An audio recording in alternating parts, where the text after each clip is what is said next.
In this video, we will go through pleura. We'll define what pleura is, what it has to do with the lungs, and what its general function is. But before we go forward into depth of the pleura, I want to get this general idea of what a serous membrane is.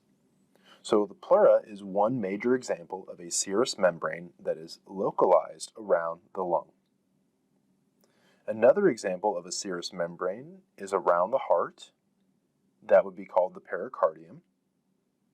And a third prominent serous membrane would be around the majority of the GI tract in the abdomen, and that's called the peritoneum.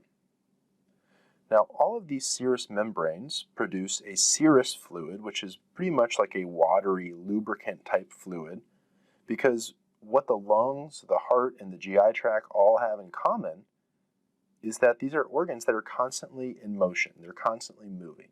And so the fluid that is produced between these layers of the serous membrane help lubricate the organs so they don't wear holes within themselves. Now, this terminology of visceral versus parietal is used in each of these serous membranes I just introduced.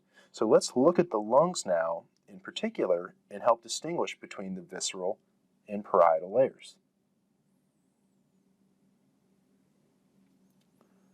So the term viscera or visceral in your mind should always denote that we're referring to on the organ, right? So viscera is a term that can be used to refer to an organ in general. So the visceral pleura is this thin layer that is somewhat opaque, situated right over top of the lung directly. So there's visceral pleura for the left lung, and there's visceral pleura for the right lung. So again, visceral refers to on the organ itself.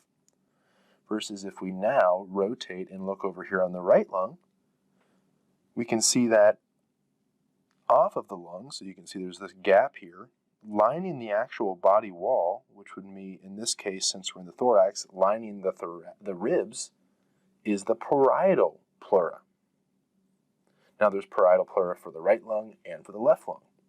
This means that the parietal layer is lining the body wall, the visceral layer is on the organ, and thus you have this very small space between the two called the pleural cavity.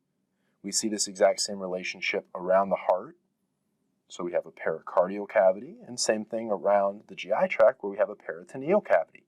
This space between the visceral and parietal layers. Now, these layers are continuous with one another, and we can see where they're continuous if we zoom in, and I'm going to remove the sternum for this case here.